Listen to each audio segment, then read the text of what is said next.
Hello dear students, welcome back to my another video. So last class में हम लोग Werner theory and synergic bonding दोनों को complete कर दिए थे।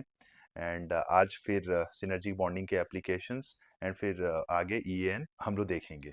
ठीक है, तो यहाँ पे अगर आप सिनर्जिक बॉन्डिंग के बारे में आपसे पूछूं, देन मेटल कार्बन के बीच में क्या हो रहा था, बॉन्ड लेंथ कम हो रहा था एंड बॉन्ड ऑर्डर बढ़ रहा था। एंड कार्बन ऑक्सीजन के बीच में बॉन्ड लेंथ बढ़ रहा था एंड बॉन्ड ऑर्डर घट रहा था, राइट।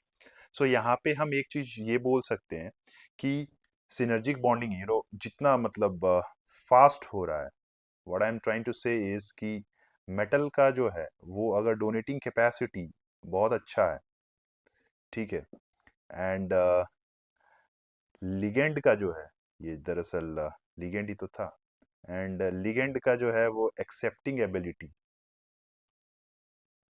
अगर अच्छा है, देन उस केस में हम बोलेंगे कि सिनर्जिक बॉन्डिंग जो होगा वो तगड़ा होगा, अच्छा होगा। एंड अगर सिनर्जिक बॉन्डिंग अच्छा होगा, देन मेटल कार्बन का बॉन्ड लेंथ क्या होगा, कम होगा, एंड बॉन्ड ऑर्डर क्या होगा, ज़्यादा होगा। सिमिलरली कार्बन ऑक्सीजन का बॉन्ड लेंथ ज़्यादा होगा एंड बॉन्ड ऑर्डर कम होगा। सो उसी तर्ज पे आपके लिए जो है तीन प्रॉब्लम्स है, this is one, this is two and this is the third one. आपको बताना है कि मेटल कार्बन बॉन्ड लेंथ, ठीक है, का ऑर्डर क्या होगा। सो यहाँ पे आपको एक ही बात ध्यान में रखना है कि डोनेटिंग एबिलिटी मेटल का ज्यादा होना चाहिए। सो अगर यहाँ पे तीन कॉम्प्लेक्सेस आपको दिए गए हैं, and अगर आप इसको महसूस कर पाओगे, देन ये जो लास्ट वाला है Fe, यहाँ पे ये -2 है, एंड अगर ये -2 है, देन इसकी डोनेटिंग एबिलिटी बहुत ज्यादा होगी। एंड अगर इसकी डोनेटिंग एबिलिटी ज्यादा होगी, then extent of synergic bonding मैं बोल सकता हूँ कि ज्यादा होगा। एंड जैसा कि मैंने बोला, अगर वो ज्यादा होगा, देन मेटल कार्बन का बॉन्ड लेंथ क्या होगा, कम होगा। एंड अगर कम होगा, then what will be the right order for this one, it would be सबसे कम लास्ट वाले के लिए होगा एंड देन सबसे ज्यादा फर्स्ट वाले के लिए होगा। तो अगर ये मेटल कार्बन का बॉन्ड लेंथ है, देन आप सेम चीज जो है वो क्या बोल सकते हो, इस क्वेश्चन को आप ये भी बोल सकते हो कि ये अगर आपसे पूछ सकता है कि कार्बन ऑक्सीजन का बॉन्ड ऑर्डर क्या होगा, ठीक है, then it will be the same, right, because यहाँ ये डिक्रीज हो रहा है तो ये भी डिक्रीज हो रहा है। तो पैटर्न ऑफ प्रॉब्लम्स क्या हो सकता है, या तो मेटल कार्बन या फिर कार्बन ऑक्सीजन। नाउ यहाँ पे सेकेंड प्रॉब्लम में आपको क्या करना है, सेकेंड प्रॉब्लम में तो और कुछ नहीं करना, इट इज लाइक -1, इसमें तो कुछ है ही नहीं एंड इसमें +1 है। तो यहाँ पे आप क्या करोगे, डोनेटिंग एबिलिटी सबसे ज्यादा किस में है, the answer is first one. And अगर डोनेटिंग एबिलिटी सबसे ज्यादा उसमें है, then what will be the order, यहाँ इस केस में the order will be reverse, it will be the other way around, ठीक है। And if I talk about the third one, then third one में आप थोड़ा सा गलत कर सकते हो, आपका प्रोसेस गलत हो सकता है। यहाँ पे अगर मैं PF3 के बारे में बातें करने जाऊं, देन यहाँ पे PF3 के अंदर जो फॉस्फोरस है, बिकॉज फ्लोरीन जो है वो मोर इलेक्ट्रोनिगेटिव है एंड उसके कारण फॉस्फोरस के ऊपर डेल्टा पॉजिटिव आ रहा है, ठीक है। वेर एज PME3 के अंदर अगर आप देखोगे, देन यहाँ पे फॉस्फोरस के अंदर वो डेफिशिएंसी है नहीं, बिकॉज मिथाइल जो है वो इलेक्ट्रॉन सप्लाई कर रहा है। सो शुरू के केस में अगर PF3 जो है वो ज्यादा डेफिशिएंट है, तो वो निकल से इलेक्ट्रॉन्स ज्यादा लेगा, समझिए आप इस बात को। अगर निकल से इलेक्ट्रॉन ज्यादा लेगा, देन CO के अंदर extent of back bonding, basically synergic bonding, वो कम हो जाएगा, it will be less. And second वाले केस में PME3 के ऊपर यहाँ फॉस्फोरस के ऊपर डेफिशिएंसी है नहीं, तो अगर डेफिशिएंसी नहीं है, देन वो उतना निकल से नहीं लेगा, मतलब CO के अंदर यहाँ पे इलेक्ट्रॉन्स या फिर बैक बॉन्डिंग का जो एक्सटेंट है वो ज्यादा होगा। तो अगर बैक बॉन्डिंग का एक्सटेंट ज्यादा होगा, देन बॉन्ड ऑर्डर कम होगा। कौन सा bond order, metal carbon, sorry bond length, ठीक है। एंड अगर मेटल कार्बन बॉन्ड लेंथ कम होगा, देन ये ऑर्डर होगा। ये आप ध्यान रखिएगा, this is very very important. And आपको जो है उसका ऑर्डर का एक्सप्लेनेशन यही देना है, और इसके अलावा ज़्यादा कुछ आपको नहीं सोचना है, ठीक है। And with this your synergic bonding is over now completely. Now we are moving to the next heading. Next is Sigwick EN rule. So EN means like it is effective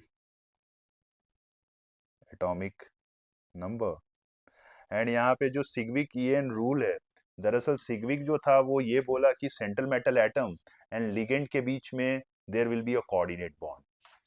ठीक है. So as per Sidgwick like central metal atom and ligand के बीच में there will be a coordinate bond. And Sidgwick के हिसाब से central metal atom जो है, you know, it will continue to take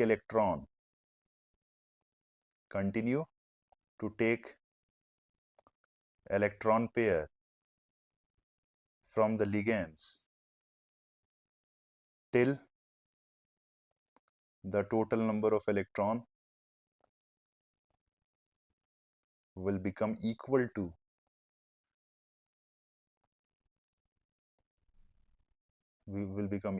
to the atomic number of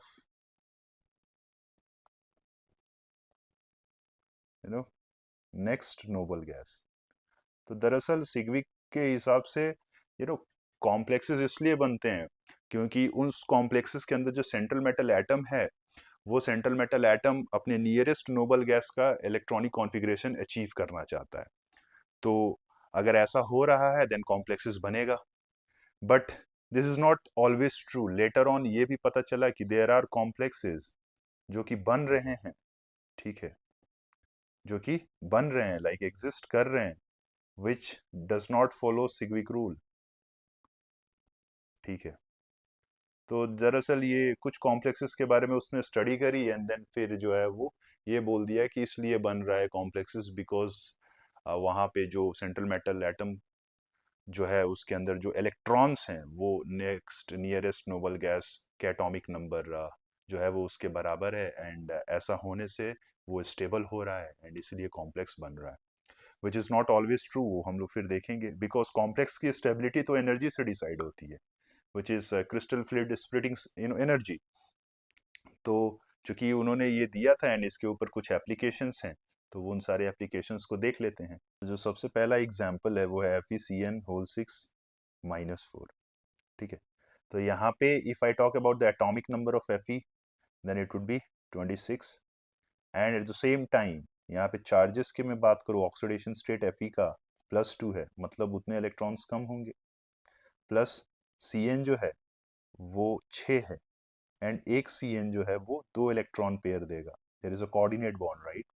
सो इसको solve करोगे, जब आप कैलकुलेट करोगे, then you will be finding कि it comes out to be 36. And 36 किसका एटॉमिक नंबर है? The answer is krypton. ठीक है. तो सिग्विक के हिसाब से ये कॉम्प्लेक्स इसलिए बना क्योंकि सेंट्रल मेटल एटम के अंदर जो टोटल इलेक्ट्रॉन है वो क्रिप्टॉन के एटॉमिक नंबर के बराबर है एंड वो स्टेबल होता है, इसीलिए ये कॉम्प्लेक्स बना है, जो कि it is not always true. अगर मैं आपको एक और एग्जांपल लेने जाऊं, लाइक CN6 -3, देन यहाँ पे जब आप कैलकुलेट करने के लिए जाओगे, then it will come out to be like 26 and oxidation state of Fe will be Fe+3. And यहाँ पे -3 + 6 × 2, सेम पैटर्न. एंड ये कितना होगा? 23. सो इन टोटल इट इज 35. तो सिग्विक के हिसाब से ये कॉम्प्लेक्स तो फिर बनना ही नहीं चाहिए था, है ना, बिकॉज ये जो है वो 35 है, जो कि क्रिप्टॉन का एटॉमिक नंबर नहीं है. बट दरअसल ये जो कॉम्प्लेक्स है जो मैंने लिखा FeCN6 -3, ये ज़्यादा स्टेबल है, okay, compare to FeCN6 -4. Because as I told, like stability जो है it is decided on the basis of crystal field splitting energy, जो कि आप पढ़ोगे आने वाले 1-2 लेक्चर्स के अंदर. ठीक है. बट चूंकि सिग्विक दिया था ये सारा अपना फंडा, तो उसको इज्जत देते हुए कुछ कुछ सवाल कर लेते हैं बेस्ड ऑन सिग्विक. एंड यहाँ पे जब आप बुक्स में जाओगे, then there are some formulas written, like EN निकालने के लिए it is Z - X + Y, where Z is, it is the atomic number, इसमें अब तो कुछ ज़्यादा रॉकेट साइंस है नहीं। एंड एक्स क्या है? X is the oxidation state किसका? ऑफ सेंट्रल मेटल एटम और आयन। एंड वाई क्या है ब्रो? वाई जो है वो आपका है number of electrons gained, okay, from ligands. ठीक है, तो if that is the case, चलिए आइए कुछ सवाल कर लेते हैं। आप कैलकुलेट कर लो, NiCO4 निकालो, then you have NiGlY2। I believe आपको लिगेंड का आइडिया होगा। फिर NiTMg होल ट्वाइस, फिर MnCO5, ठीक है। फिर आप ले लो वेनेडियम, CO5, फिर आप MnCO6 ले लो, ठीक है। फिर आप क्या ले लो, VCO6, है ना। फिर आप ले लो CO4, and then you can take it to be like Fe2CO9। Now यहाँ पे मैंने आपको बहुत सारे कॉम्प्लेक्सेस दे रखा है मैंने। यहाँ पे आप अब क्या करोगे, लाइक आपको तो पता है सबसे फर्स्ट स्टेप आपको लिगेंड देखना है। यहाँ CO जो है वो क्या है? It's a neutral ligand. तो निकल पे चार्ज कितना होगा? 0। तो निकल का एटॉमिक नंबर कितना है? 28। So it will be like 28, charge तो कुछ है नहीं, प्लस 4 × 2, 4 लिगेंड है, एक लिगेंड 2, सो ये कितना हो जाएगा? 36। और कुछ नहीं करना, दैट्स ऑल। नाउ यहाँ पे ये जो ग्लाइसिनेटो है, glycinato is a negative ligand. तो यहाँ पे उसके कारण निकल के ऊपर कितना चार्ज निकल कर आएगा? +2। एंड अगर निकल के ऊपर चार्ज +2 निकल कर आएगा, then it will be like 28 - 2। समझिए आप इस बात को। एंड ग्लाइसिनेट जो है वो एक बाइडेंटेट लिगेंड है। तो अगर मोनोडेंटेट लिगेंड में कंट्रीब्यूशन 2 का लेके चल रहे थे आप, देन बाइडेंटेट लिगेंड में कंट्रीब्यूशन कितने का लेके चलोगे? It will be like 4। And coordination number कितना है? 2। तो जब आप सॉल्व करोगे देन ये कितना आएगा? It comes out as 34। ये आपको थोड़ा ध्यान रखना है, इसलिए मैंने लास्ट क्लास में भी बोला है आपको लिगेंड आपका प्रॉपर्ली क्लियर होना चाहिए। नाउ DMG, डाइमिथाइल ग्लाइसिनेटो, ये भी क्या है? It's a negative ligand. So अगर ऐसा है देन फिर से निकल क्या हो गया? +2। एंड अगर निकल +2 हो गया then it would be like again what? 28 - 2। And DMG के बारे में तो मैंने जैसा कि बोला आपको, it would be like 4 × 2, so again it would be 34। that's all। यही है। अगर मैं MnCO5 की बात करूं, देन MnCO मैंगनीज का कितना होगा? 25। एंड CO एक न्यूट्रल है, सो उसके कारण तो मैंगनीज पे कोई चार्ज आएगा नहीं। एंड 5 CO है × 2, सो ये कितना हो गया? 35। वेनेडियम वाला ले लो आप। Vanadium electronic atomic number is 23, so again 23 plus 5 × 2 which is 10, so ये कितना आ जाएगा? It would be 33। now if I talk about MnCO6, then यहाँ पे आप क्या करोगे? It would be like 25 plus 6 × 2 which is 37। VCO6 आप क्या करोगे? 23 plus 6 × 2 जो कि कितना होगा? 35, है ना। आसान है। CO4, सो कोबाल्ट कितना होता है? Cobalt is 27, so 27 plus 4 × 2 is what? It is 35। and if I talk about for the last one, Fe2CO whole 9, so आपके पास 2 यूनिट ऑफ Fe है, so it would be like twice into 27 plus 9 × 2 जो कि 72 आएगा। तो आप इसको दोनों Fe का कंट्रीब्यूशन से देखोगे देन 72 आएगा। अगर एक Fe के पॉइंट ऑफ व्यू से देखोगे देन आपको 72 को 2 से डिवाइड करना होगा, जो कि क्या होगा? 36। एंड फिर से ये क्या है? क्रिप्टॉन का एटॉमिक नंबर है, राइट। सो ये ई एन को सेटिस्फाई कर रहा है। समझ आ रहा है आपको? नाउ यहाँ पे ई एन के रेस्पेक्ट से आप बोल सकते हो कि कौन ऑक्सीडाइजिंग एजेंट है, कौन रिड्यूसिंग एजेंट है। जैसा कि यहाँ पे आप देख पा रहे हो MnCO5, इट इज 35। इसके बारे में ये इंफॉर्मेशन बोला जाता है कि MnCO5 जो है, okay, it will accept a pair of electrons to have MnCO5 minus, ठीक है। एंड अगर ऐसा हो रहा है देन यहाँ पे आप क्या देख रहे हो कि ये एन कितना था 35 एंड यहाँ पे ये एन कितना हो गया 36, ठीक है। तो taking electron means what, reduction, इसका रिडक्शन हो रहा है, ठीक है। तो इसके बारे में बोला जाता है it is acting as a oxidizing agent, right. ये क्या करेगा, सामने वाले को ऑक्सीडाइज एंड खुद को रिड्यूस। सिमिलरली अगर मैं MnCO6 की बात करूं देन आपको तो पता है कि इसका En कितना है 37।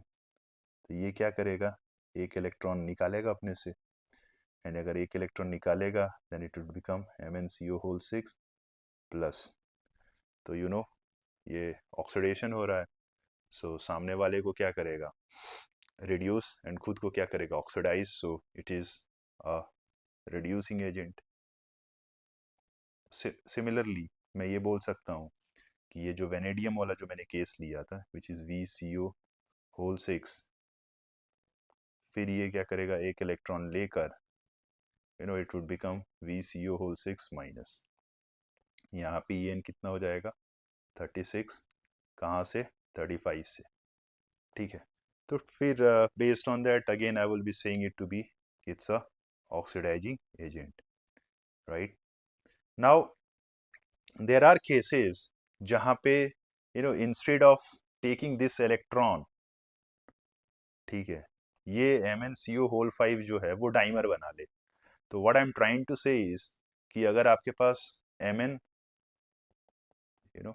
CO5 है देन इसके पास दो पॉसिबिलिटीज है दोस्त, ठीक है। एक पॉसिबिलिटी क्या है कि ये एक इलेक्ट्रॉन ले ले and it become MnCO5 minus, and दूसरी पॉसिबिलिटी क्या है कि MnCO5 जो है वो डाइमर बना ले।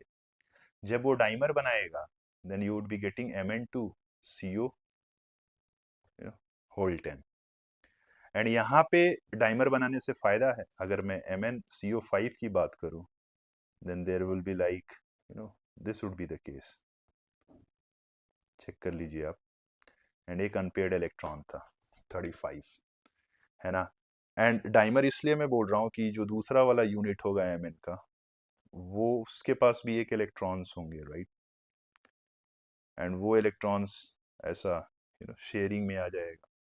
तो basically what you can feel it to be like कि यहाँ पे आपके पास एक इलेक्ट्रॉन का कमी था तो वो दूसरे वाले मैंगनीज से ले लिया, एंड सिमिलरली दूसरे वाला जो मैंगनीज था उसको इलेक्ट्रॉन का कमी था तो वो लेफ्ट वाले मैंगनीज से ले लिया। तो टोटल अगर आप देख पाओगे देन यहाँ पे इस बॉन्ड को अगर मेरे को बोलना होगा देन ये बॉन्ड होता है delta bond. And delta bond आपको बहुत तमीज से कहाँ सिखाया जाता है, ओवरलैपिंग के टाइम पे जब सिग्मा पाई सिखाया जाता है तो वहाँ डेल्टा बॉन्ड भी बनता है। तो यहाँ पे आप ऐसे कर सकते हो कि because of this two manganese number of electrons कितना है, it would become 50, and because of CO number of electrons कितना है, it would be like 10 into 2 that is 20, and आपका because of delta bond number of electrons कितने होंगे, it would be 2। So total कितना हो गया, इट वुड बी 50 + 20 + 2 जो कि कितना होता है 72। तो ये En को सेटिस्फाई कर रहा है। या फिर आप ऐसे बोल सकते हो एक सिंगल मैंगनीज के लिए इट वुड बी लाइक 72/2 जो कि कितना हो जाएगा 36, देन En को सेटिस्फाई कर रहा है। सो ऐसे भी कुछ कंपाउंड्स होते हैं, कॉम्प्लेक्सेस होते हैं, ठीक है, जो डाइमर बना लेते हैं। लाइक अगर मैं यहाँ इसके बारे में बात करूं विच इज CO होल 4, तो ये क्या है 35 है। तो इसका भी डाइमर बनता है, एंड इसका डाइमर जो है वो it would be like CO2 and then CO whole 8। And आप बिलीव कर पा रहे होंगे, देन यहाँ पे भी जो है वो नंबर ऑफ इलेक्ट्रॉन्स, अगर मैं विथ रिस्पेक्ट टू कोबाल्ट बोलूँ, देन वो कितना आएगा, it would be 54, and number of electrons due to CO, then it would be 2 into 8 is 16, and यहाँ पे still there is a short of 2 electrons, then आपको number of delta bond, ठीक है, या फिर number of electrons due to delta bond वो आपको लेना होगा। सो अगेन ये 72 आएगा, एंड डिवाइड करोगे आप 2 से, देन इट विल बिकम 36। तो आप ऐसे भी आइडिया लगा सकते हो बाय हैविंग अ कॉम्प्लेक्स कि उसमें नंबर ऑफ डेल्टा बॉन्ड्स कितने होंगे। अगर EN उसका ऑलरेडी आ रहा है 72, ठीक है, एंड ऑल इस टाइप से अगर आ रहा है, EN वैल्यू को वो सेटिस्फाई कर रहा है, देन आपको डेल्टा बॉन्ड लेने की जरूरत नहीं है।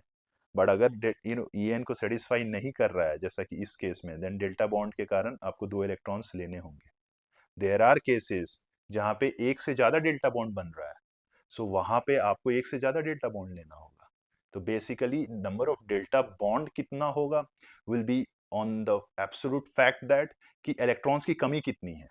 एक डेल्टा बॉन्ड के कारण 2 इलेक्ट्रॉन्स, तो अगर इलेक्ट्रॉन्स की कमी 4 है, देन वहां पे कितना डेल्टा बॉन्ड कंसिडर करना होगा आपको 2। जहां पे 6 है, वहां कितना 3। Accordingly you have to go, ठीक है। सो वो आप थोड़ा ध्यान रखिएगा बेस्ड ऑन दिस। नाउ यहाँ पे जो EN कैलकुलेट होता है उसमें एक और फैक्टर निकल कर आता है, एंड दैट फैक्टर इज जब कॉम्प्लेक्स के अंदर आपके पास ऑर्गेनिक लिगेंड्स प्रेजेंट हो, लाइक मैं यहाँ जैसे दे रहा हूँ, देख लो आप। इसको ना पढ़े लिखे लोग क्या बोलते हैं, जिस सॉल्ट बोलते हैं, ठीक है। तो आपसे पूछ सकता है कि व्हाट इज अ EN, ठीक है, फॉर जी सॉल्ट, और ये कॉम्प्लेक्स आपको नहीं देगा, तो ये आपको ध्यान में रखना है। एंड यहाँ पे अगर मैं बोलूँ आपसे कि बताओ प्लेटिनम के ऊपर चार्ज कितना है, देन आपको पता है ये न्यूट्रल है, तो उसके कारण चार्जेस तो नहीं होगा, चार्जेस सिर्फ Cl के कारण होगा, and already there is potassium outside, so वो भी रेस्पॉन्सिबल होगा। तो यहाँ पे अगर Pt के बारे में बात करने जाऊँ, देन ऑक्सीडेशन स्टेट उसका +2 होगा, right. Next is EN calculate करना, so platinum it would be like 78, and 78 minus 2 plus 3 Cl है, और एक Cl 2 इलेक्ट्रॉन देगा, एंड C2H4 कितना इलेक्ट्रॉन देगा, 2 electron, right. It's a pi donor, right, पिछले क्लास में मैंने कराया था। एंड जब आप इसको सॉल्व करोगे, then it comes out as 84, तो वो आप ध्यान रखना। एंड जो दूसरा कंपाउंड होता है वो होता है Fe pi C5H5 whole twice, and इसको ना फेरोसिन बोला जाता है, फेरोसिन। तो आपसे ये बोल सकता है कि लाइक कि बताओ फेरोसिन का EN कितना है। सो वहाँ पे आपको ये जो ऑर्गेनिक लिगेंड्स हैं उनका चार्ज कितना होता है, वो इलेक्ट्रॉन्स कितना सप्लाई कर रहे हैं, एंड ऑल ये सब आपको ध्यान देना होता है। सो दरअसल ये पाई डोनर है, एंड मैंने तो बताया था कि C5H5 cyclopentadienyl, it's a negative ligand. So Fe के ऊपर चार्ज कितना आएगा, इट वुड बी +2, एंड अगर Fe के ऊपर चार्ज +2 का आएगा, देन आप इसका EN कैलकुलेट कर लेना है। एटॉमिक नंबर 26 होता है, -2 +2, इसका कोऑर्डिनेशन नंबर 2 है, and pi C5H5 will be donating how many electrons, so it would be donating, बोलो कितना, answer is 6, so 2 into 6, so यहाँ से जब आप करोगे, then it would be like 24 + 12 which is 36, तो ये आप ध्यान रखना। एंड जो लास्ट पार्ट है इसका, वो है with respect to finding the value of x, like यहाँ पे आपके पास HX दिया हुआ है, Mn है, CO होल 5 है, तो आपसे पूछ रहा है कि x का वैल्यू बताओ, what is the value of x। तो इस केस में जब कभी भी ऐसा अगर आपको दिखे सवाल, देन आपको बाय डिफॉल्ट समझना है, ठीक है, कि यहाँ पे EN रूल ही आपको लगाना है। तो इस कॉम्प्लेक्स के ऊपर चार्ज किसके कारण होगा, हाइड्रोजन के कारण होगा, एंड वो चार्ज कितना होगा, it would be x minus. So अगर मैं लिखने के लिए जाऊं ठीक है, तो नियरेस्ट एटॉमिक नंबर मैंगनीज का with respect to noble gas अगर मैं बोलने जाऊँ देन वो 36 है, अगेन क्रिप्टॉन।